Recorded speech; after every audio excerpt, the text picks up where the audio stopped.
This is Jim Whitaker, President of Smarts Publishing. Today I'm going to show you what's involved in creating an effective agency marketing strategy.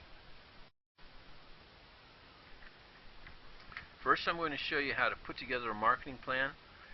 Then I'll show you how to create a strong marketing communications plan, and then I'm going to make you a special offer to help you jumpstart your marketing plan with proven client-building products. Most marketing consultants create a marketing plan by using a situation or SWOT analysis. SWOT stands for strengths, weaknesses, opportunities, and threats. A SWOT diagram separates your business environment into 4 areas. The 2 squares on top contain your agency's strengths and weaknesses. Strengths and weaknesses are conditions that you can control. They're internal forces. And the bottom 2 squares contain your agency's opportunities and threats. These are forces outside your control, such as insurance companies, competitors, regulators, the economy, political climate. It's important not to confuse internal and external conditions. Internally, you evaluate strengths and weaknesses. Externally, you evaluate opportunities and threats. To illustrate a SWOT analysis, I made up an agency called ABC. And you can use SWOT to analyze your entire agency operation, including how you process your business, your employment practices, and so on. But today we're just focusing on marketing. So ABC's business is about 80% employee benefits, and I show this focus as a strength. The only other strength I show here is ABC's experienced and knowledgeable sales team. On the other hand, ABC's weaknesses include a low retention rate and poor brand awareness. In the external environment, ABC sees the Affordable Care Act and employer concerns about the cost of health benefits as threats. The other threat I identify here comes from ABC's competitors. They seem to be adding more value to their client relationships than ABC does. Maybe they communicate with their clients more frequently or offer a broader range of services and so on. So what opportunities can ABC take advantage of in this environment? Well, customers need help understanding and dealing with the Affordable Care Act. They also need help dealing with increasing health benefit costs. There are also a lot of benefit products that most employers don't offer their employees. These include dental, vision, critical illness insurance, and more. In addition, brokers can offer employers wellness and other services to mitigate their health care costs. So once you've identified your strengths, your weaknesses, opportunities, and threats, the next step is develop your marketing objectives and goals. This is where the SWOT diagram becomes really useful. Let's take a look now at the different squares and see what ideas they might suggest.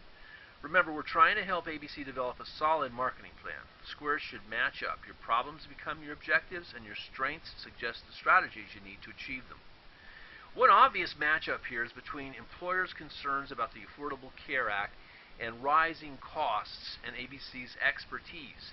ABC can tap into the expertise and knowledge of its salespeople to help clients understand their options and increase client satisfaction in that way. But if ABC's salespeople are going to be spending more time with clients, it'll probably need more staff and other resources. How will it pay for that? The firm may want to think about a fee-for-services model. Or maybe they take advantage of the second opportunity I list here, which is selling clients additional products to increase income. This could include voluntary and non-core insurance products, along with wellness and other fee-based services.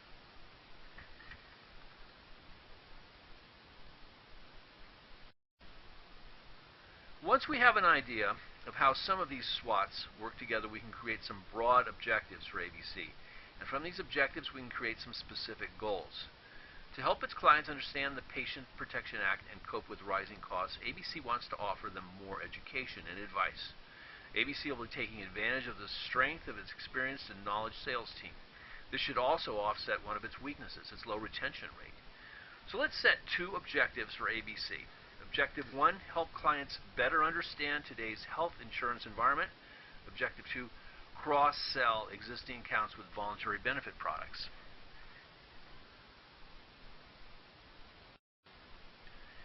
The next step then would be to translate these objectives into specific goals. For example, Goal 1, develop a seminar evaluating today's health insurance environment for employers.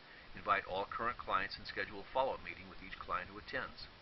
Goal 2, increase revenue from voluntary benefit sales to equal 10% of annual sales over the next year. SWOT analysis can help you plan ahead for your agency, and not just for marketing, as I mentioned. I strongly suggest you do this regularly, once a year at least. It doesn't have to be a formal process. You can do it on the back of a napkin at lunch with your partner, if that's your style. You might also want to do it with your staff, so everyone can share their perspective and buy into the goal-setting process. In any case, try it out. I think you'll get a lot out of it. Now, the other thing I want to show you today is how to create a successful marketing communications plan. Fortunately, the information we need to create a marketing communications plan for ABC is already in the SWOT we just did. So let's go back to it and look at ABC's two weaknesses: low retention rate and poor visibility, lack of brand awareness. An effective marketing communications plan will set an objective to counter this weakness. We could state ABC's objective this way: create an effective marketing communications plan, and the next step then is to narrow that down and figure out what this means for ABC in terms of goals. So what in general are the goals of an effective marketing communications plan? For most agency, their plan should achieve three simple goals. First, showcase your expertise. You're an expert in your field, but your clients know that. You don't want them to think you're just an order taker for insurance products. You want them to consider you their trusted advisor for all insurance-related matters.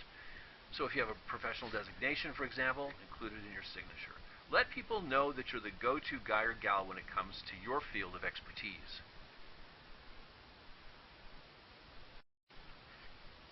Second, provide good customer service. Identify and anticipate client needs. Be a good listener. Make people feel important and appreciated. Under-promise, over-deliver. Treat your employees well and create a culture where good customer service always comes first.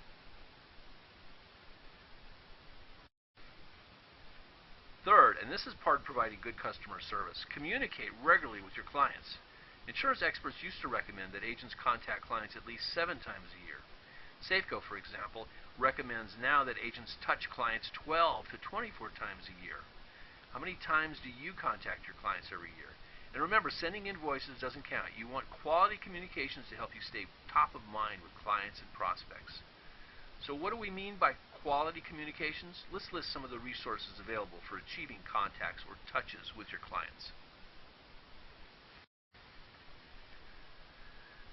Calendars. What better way for people to see your name every day?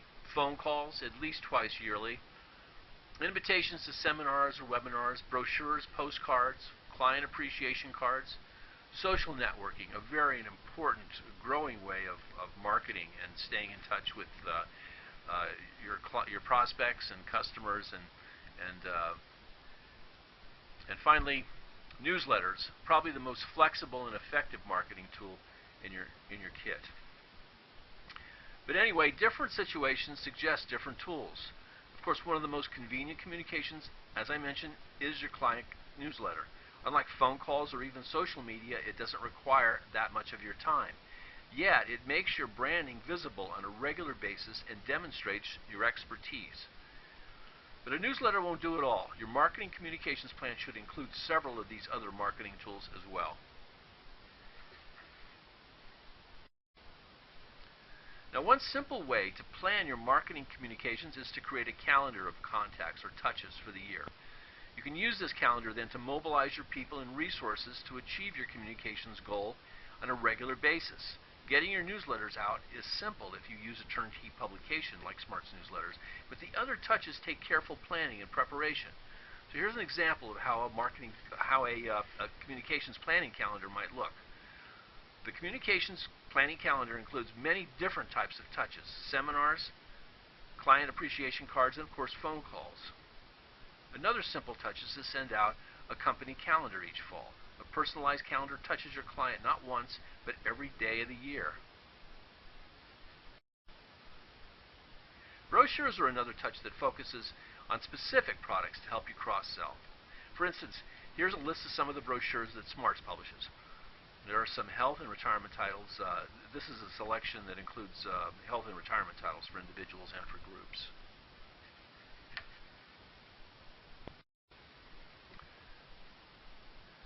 All these touches are effective marketing tools, but we think the one indispensable marketing tool is the newsletter, and many people agree, as many of these testimonials that I've got here in my presentation illustrate.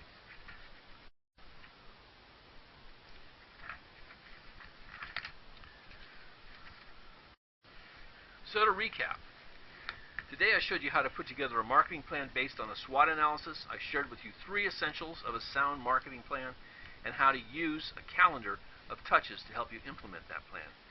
And now I want to make you a special offer to help you jumpstart your communications plan with a custom client newsletter from Smarts Publishing. We offer 8 different titles, so whatever your specialty is, we have a newsletter that addresses the needs of your target market. First, if you're a new client, we'll waive the usual $150 setup fee. Second, when you order 1 or more of our newsletters before the deadline, we'll give you 2 free brochures of your choice. We'll personalize and ship your brochures directly to you so you can begin using them immediately to cross-sell. Third, on top of the fee waiver, and the free brochures, you'll also get a 10% discount as a member of NAHU. And there's one more thing I'd like to give you. Even if you don't start a newsletter program, a zip file with templates for the SWOT analysis and the marketing communications planning calendar that I showed you today. You can use these templates to prepare your own SWOT analysis and marketing communications plan and begin to reap the benefits of more effective client communications. To take advantage of this special offer, just go back now to the landing page where you launched this video from. The video opened in a separate tab, so you should still have that page in your browser. If you don't have it for any reason, just copy the URL from the postcard into your browser again. Now let me be clear, when you go back to the landing page, you'll see only a request form. This is just a chance for you to see the sample newsletters of your choice and the order form and get more information about this special offer. Even if you don't think you're ready to start a client newsletter communications program now, I would encourage you to get the information. And of course, we'll also send you the blank marketing planning forms for free. Of course, you can start your newsletter program at any time, but to take advantage of our free offers, you'll have to act before December 1st. Remember, this includes 2 free customized brochures and a savings of $150 on the setup fee. In any case, there's no obligation here.